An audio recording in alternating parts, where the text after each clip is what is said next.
in the Black and brown community, there was a time, there was laws that were in place to stop us from buying real estate, right? There are people who literally died for you and I and everyone who's gonna watch this that looks like us to fight for us to buy real estate.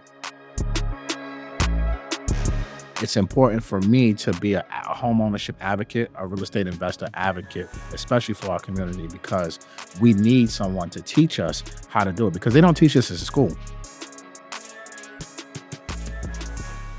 All right, guys, welcome to Financial Freestyle here on Yahoo Finance. It's your boy, Ross Mack. Now, look, guys, whether you're a professional on Wall Street, a retail investor, or someone that's looking to change their overall financial situation, there's always a first step you got to take, and look no further, because I'm speaking to some of the most influential people in finance and learning about their path to economic prosperity. Today's no different. I'm sitting down with my dog, MG the Mortgage Guy, aka Matt Garland. He's an author of House Hackonomics and a seasoned mortgage broker with over 21 years. MG. My guy. My dog, man. Ross Mack, you, man. Chi-Town in the building. Yes, sir. I'm in your hood now, You're in the baby. city now. What's good? Yeah, man. This is one of New York's finest people. Yes, and I've been knowing this guy for some years at this point now. And so I want to say thanks for coming on, bro. No doubt. Thanks for having me, man. I appreciate the love and congratulations, man. Continued success, bro. Oh, man. Much love. But look, you already know. I know you.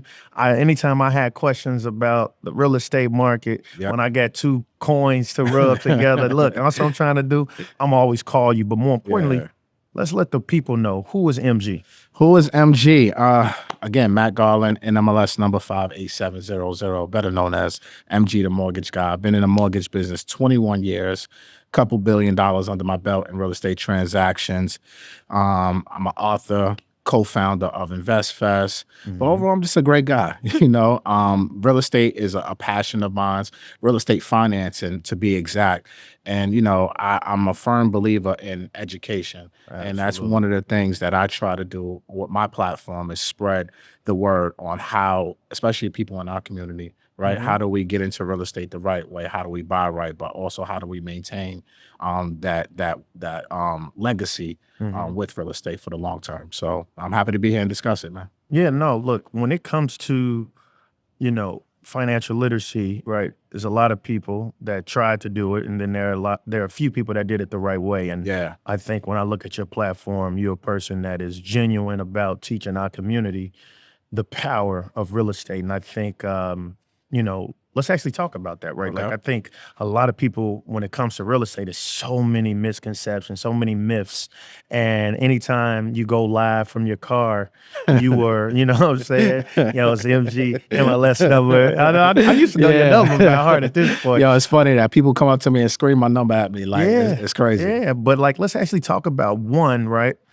Why real estate is so important, and two, like, dispel some of the myths when it comes to actually owning real estate. Okay, so why is this so important, right? Really think about just in the Black and brown community, there was a time, there was laws that were in place to stop us from buying real estate, right? There are people who literally died for you and I and everyone who's gonna watch this that looks like us to fight for us to buy real estate. So why is it important? Because our people before us didn't have the same opportunities that we had. And I think sometimes, with technology and how life moves, we kind of take that for granted, right? It's 2025 now, and buying a house just seems so normal. But 50, 60, 70 years ago, that wasn't normal for Black and brown people to be able to buy real estate. So that's, for me, why it's important, right? But then also when you look at the legacy play, most wealth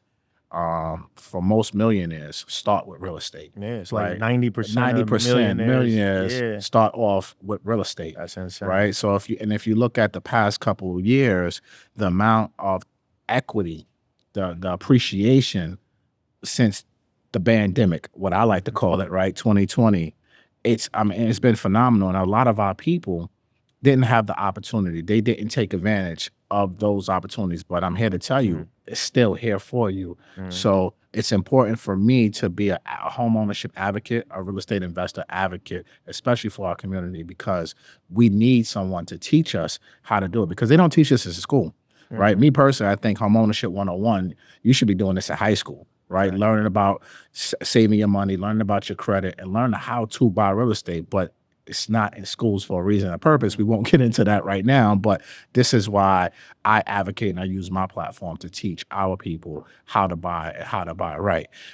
So that's one of the couple things that what I keep in my mind when I'm out here doing things is just to always keep that in mind. There's people that came before you that didn't have this opportunity, and you need to be the person that leads the way for the new generation. Well, you brought it up, man. Real estate 101. Yeah. If that was in school, what should that course look like? Real estate 101. First of all, there's 3 things you need for real estate. And I think for any business, right? You need credit, you need capital, and you need capacity, right? So the triple C's is what I like to call it. Credit, obviously, people just think about credit score. And it's not just about your credit score. It's about credit utilization as well. Right. So if you're maxed out on all your credit cards, you're showing that you're not financially disciplined to pay your bills and to manage those bills. You don't never want to keep your credit maxed out. Right. Your credit is maxed out, it's going to keep your credit scores low. So if you have low utilization, right, number one, it's going to keep your credit scores high, but you're also now building that relationship with the bank because they're seeing that you're managing debt in a responsible rate. Right. So credit is number one. Number two is capital. We need money. Now, you asked me about the myths, right? There's a lot of myths on the internet that say that you don't need money to buy real estate. That's cap, right? You need money to buy real estate. Yes, we know you can raise money. You can use OPM, which is other people's money, right? But you still need money, your own money, right? Because there's fees that involve not just down payment. You have closing costs, but also if something breaks, you need money to fix it, right? Man. And what I see, especially a lot of young folks, they try to get into real estate without having no money, and then something goes wrong, and now they're in financial ruin, right? So credit, capital, and then the third, which I think is the most important, is that capacity. Capacity is your knowledge. Capacity is your resources, right? A lot of people want to get into real estate and don't have the knowledge. They're not even spending the time to educate themselves. Right, they're relying on the realtor, the loan officer, their mom, their dad to kind of give them baseline information. But they think because they have a credit score, they have some money saved. You know what? I can go buy some real estate because I can get approved, right? And I know I can get approved. But if you don't have that capacity, you don't have that knowledge, you don't know what you're doing, you can lose all your money, right? So as quick as you got a house, got a loan, you can lose everything too if you don't have the capacity. So that's what I would probably structure if I was doing a high school curriculum around that triple C, and then kind of feed off of it from there. The triple C's. Triple C's, baby. Credit, triple C's. Capital, capacity. Yes, sir. With that credit utilization, right? I love that you said that because, quite often it's not taught. Obviously, right? But you definitely want to keep that utilization under 30%. Absolutely. Is that your number too, or you keep it even lower? 30% is the number, right? But 10% is really the goal. Because when you're 10% or less, your credit score is going to be impacted far greater than if you're 30%, right? So if you can maintain 10% utilization on your cards, the better. And also what I would tell people, if you can pay your credit cards on a statement date, not the due date, because the statement date is when the creditor is closing out for your previous month. And then that's what they're reporting to the credit bureaus is that statement date balance, right? So if you pay down, like I have alerts in my phone for like all my cards, the statement dates, closing dates, and I have a reminder 48 hours prior to, right? So I know, okay, this January 11th, Amex is due, right? The statement date closes on account 2008, right? So now I'm like, all right, let me see what's going on. Let me stop using this card because I don't need no pending transactions, messing up nothing, right? And let me just pay down this balance to a 10% or lower or pay it off. And I know when it's reported like that, my credit scores are going to increase and skyrocket. I love it. And so we talk credit. Let's go back to capital, right? I love what you said. Look, it is a myth. It is a myth. Look, you definitely need money 100%. To buy it, right? Because I think one of the worst things is to be house rich but cash flow poor. Yes, sir. The moment something goes wrong, now you got to go borrow money to handle something that you probably should have already had. But let's actually go into that because there's also another myth within that capital piece, and that is that you need 20% down payment. Correct. Right? What do you think about that?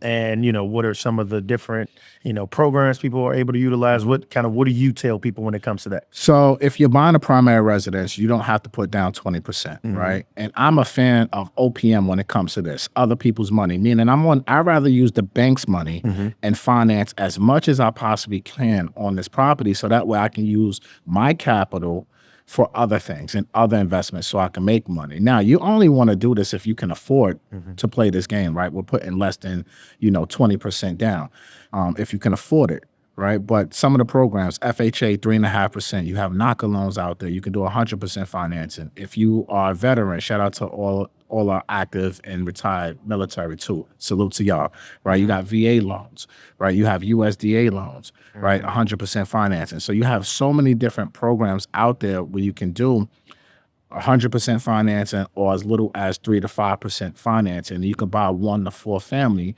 primary residences with these properties. Now, if you can't afford a higher financing mortgage with, let's just say, putting 5% down, but it's more affordable if you put down 20%, then you have to do what you have to do, right?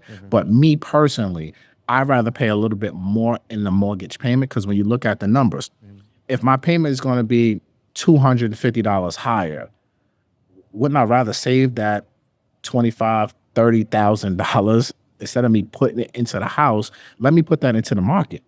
So now I can make money. And if you play it right, even if you're doing long-term investing and just doing stocks and you got the right stocks that have dividends, that dividends can probably pay you enough to pay down on your mortgage too. So if you understand all the tools that are available out there from an investing standpoint, putting down 20% for me, I wouldn't do it. I would reinvest that money, use that profit to pay down my mortgage, and keep repeating that cycle. I love it. And then lastly, out the 3 C's is capacity. Yes, sir. You talked about kind of the knowledge to learn, right? That capacity to continue to learn. So what do you see most people get it wrong? Everywhere. There's so many different places where people get things wrong. There's 2 areas, I think, in real estate. If you study in these 2 areas, you can really become a master and write your own ticket, right? It's real estate financing and it's construction, right? I think those are the 2 most difficult things that people struggle on. Now, financing, learning how to fund your deals, whether you're buying a primary residence or you're buying investment properties, you need to learn what are all the tools. A mortgage to me is a tool. It's a tool to create wealth.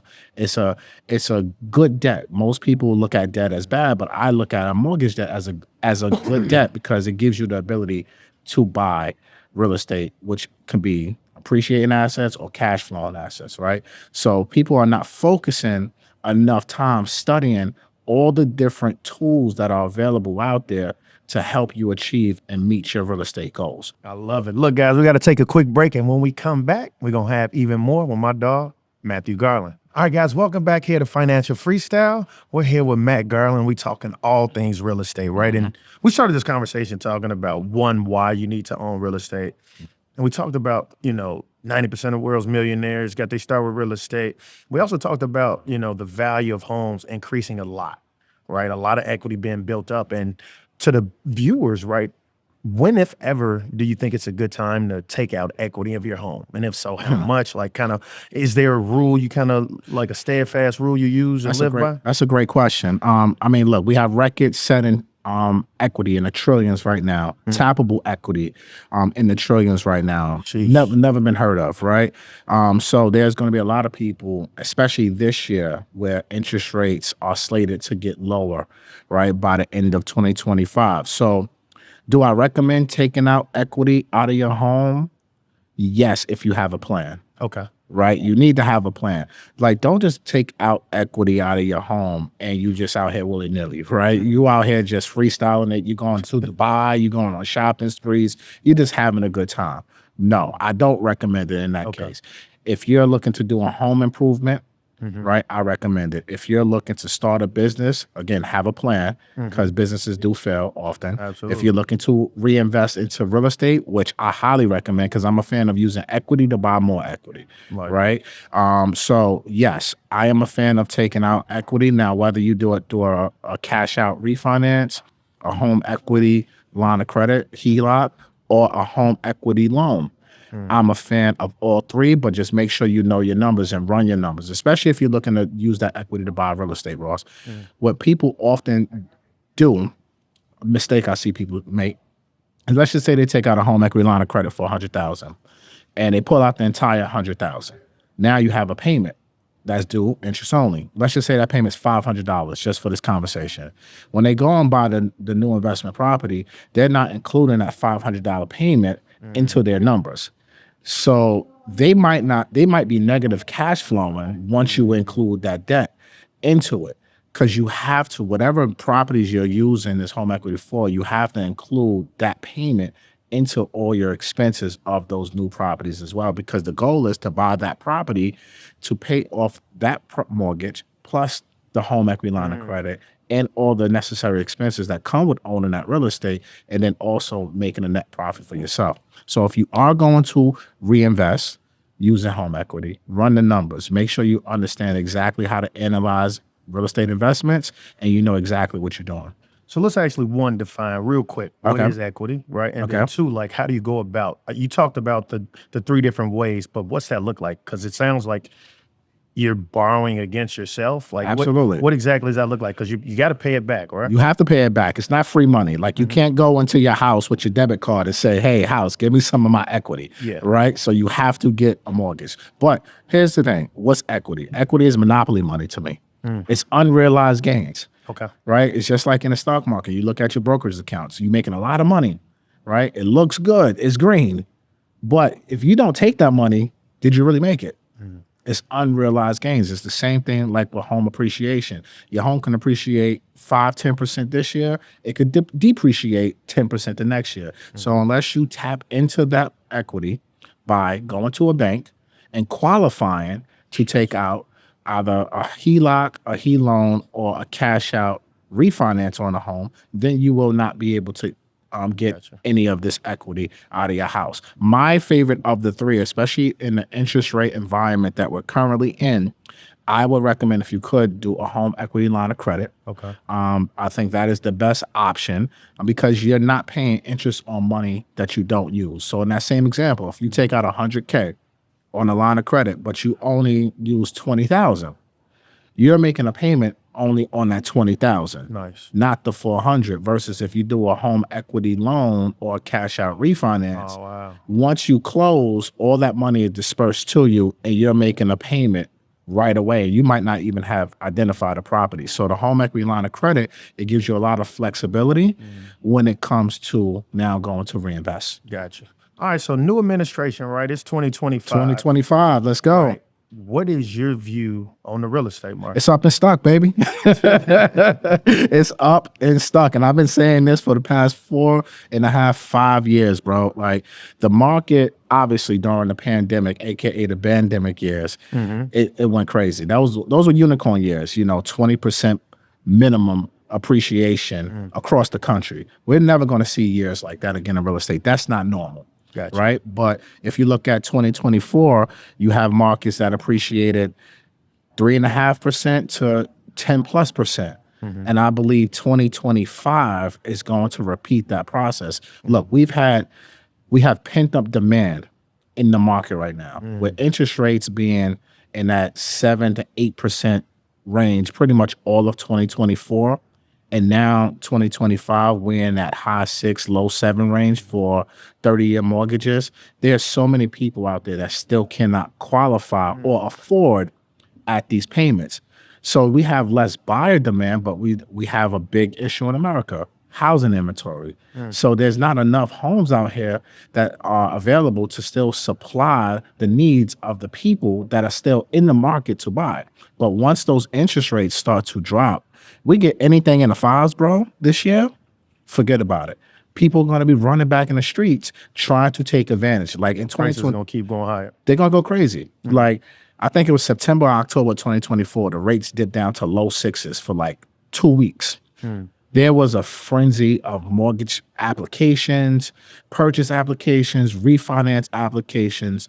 I mean, it went crazy. And we went to the low 6s, right? All that pent up demand rush back into the market, right? Because they want to try to secure those deals and lock in. But now we get to the fives, bro. It's over. So when you talk about, right, pent up demand, a lot of buyers on the sideline, and we talk about constrained supply, is there a chance that supply even constrains further due to the potential of many workers potentially being kind of kicked out, so to speak? Deported? Oh yeah, but Deported, right? yeah. Like I know that, this administration, they're big on that. Like what part of, the real estate market from a construction standpoint? Oh, it's going to hurt if President Trump and his administration gets away with mass deportation at the scale that they're talking about.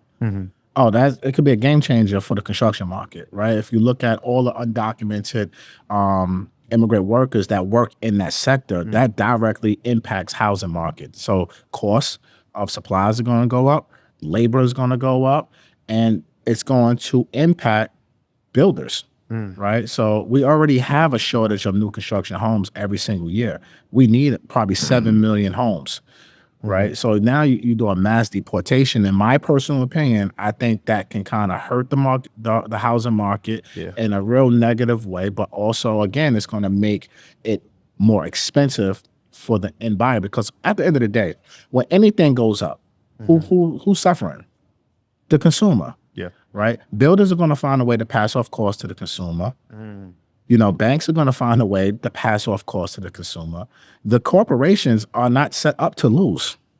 It is what it is, right? It's the consumer who's set up to lose. So I personally feel as if that's why I the 3 C's I speak about a lot, right? But that capacity is the most important, because if you're knowledgeable, you know when to get in and when to get out. Sometimes you got to hold them, sometimes you got to fold them, right? So that knowledge, if you are really focused and you're learning, you'll be able to spot the trends and be able to know exactly which way you need to go. This last question, right? You've been in the industry for 21 years. If you're starting out trying to buy your first property, right, knowing what you know now versus what you did 21 years ago, what advice would you give to someone that's watching the show right now? I think the most important thing I would tell anybody, make a decision, right? After you make because there's oftentimes people are wavering. Like, should I buy a house? Should I rent? Should I buy? Well, this person said this person said that, this person, who cares what anybody else is saying? You block out the noise, make a decision for yourself, right? Really analyze yourself. Ask yourself questions. Am I financially responsible? Am I financially mature? Am I mentally mature to get into real estate? Because you have to have a certain level of maturity. Like, you buy a house, you locked in. It's yours, right? Because as quickly as you got that house, they're foreclosing you start missing payments, right? If you buying a house with tenants, do you want to be a landlord, right? If you want to invest, do you want to fix and flip? Do you want to do Airbnb? Like, everybody's so spread out all over the place because of the access of information. They're so confused because they're sitting here over analyzing which is the way I need to go. So I would tell anyone who's watching this, make a decision. Make a decision, and then all your actions should map that decision you made. And as long as you do that, you're going to have losses, right? But in every loss, there's a lesson, and in every lesson, there's a blessing. I like that. Figure it out. I love that. Yes, sir. I love that. Ross Mack. My man. Look, guys, that's it for this episode of Financial Freestyle. I truly want to thank my guy, MG, the mortgage guy, for joining us. Hope you guys actually learned something, right? Especially when it comes to your own real estate journey. Make sure you guys join us again here next week for a brand new episode of Financial Freestyle here on Yahoo Finance. This content was not intended to be financial advice and should not be used as a substitute for professional financial services.